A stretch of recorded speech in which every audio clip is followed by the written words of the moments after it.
Gandhinagar cyber crime excellency દ્વારા dirty ક્રિપ્ટોની તપાસમાં મોટો ખુલાસો. ઇઝરાયલથી પૈસા આવતા હોવાનો ધડાકો. પોલીસ વડા રાજદીપસિંહ ઝાલાએ પત્રકારો સાથેની વાતચીતમાં માહિતી આપી. ઇઝરાયલથી અગાઉ 43 લાખ રૂપિયા વોલેટમાં આવ્યા. એક આરોપી વધુ પકડાયો.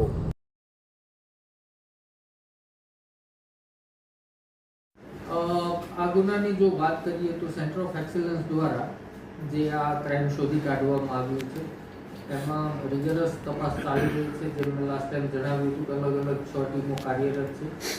એ પૈકી એક ટીમને એક સફળતા પ્રાપ્ત થઈ છે કે આ ગુનામાં ગુલામ અલી કરીને એક અન્ય ઇસમની ધરપકડ કરવામાં આવી છે.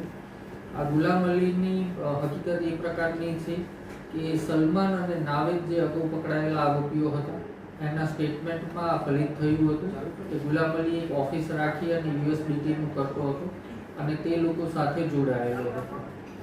એ ઇનપુટના આધારે અમારી ટીમે ટેકનિકલી આઈડેન્ટિફાઈડ કર્યું કેમ કે ગુલામ અલી 2 વર્ષથી અમદાવાદ છોડીને ક્યાંક જતો રહ્યો હતો જે કોઈને ખબર નહોતી.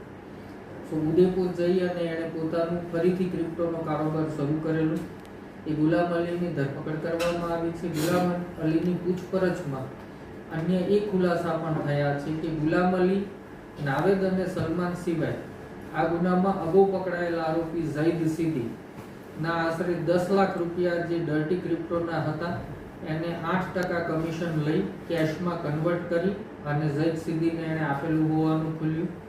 ત્યારબાદ ટેકનિકલ એનાલિસિસ કરતા ગુલામ અલી જે વોલેટ વાપરે છે ક્રિપ્ટોનું એ એના પિતાના નામે છે.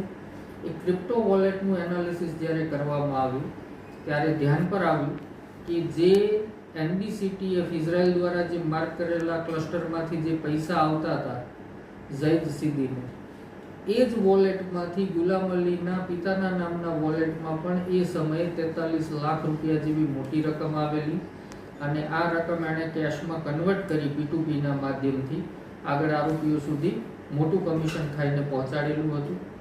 ત્યારબાદ એ જે P2P થી કેશ કન્વર્ટ કરતો હતો એના વિશે ઊંડાણપૂર્વક તપાસ કરતાં માલુમ પડ્યું કે એણે આશરે 90 થી 100 જેટલા મ્યુલ બેંક અકાઉન્ટ્સ આના માટે વાપરેલા હતા, જે પૈકીના 60 જેટલા મ્યુલ અકાઉન્ટ જે તે સમયે ફ્રીઝ થઈ ગયેલા હતા. માટે એ વ્યક્તિ ગુજરાત છોડી અને ઉદયપુર સ્થાયી થયો હતો. માટે ગુલામ અલીની ધરપકડ આ ગુના સબબ કરવામાં આવેલી છે.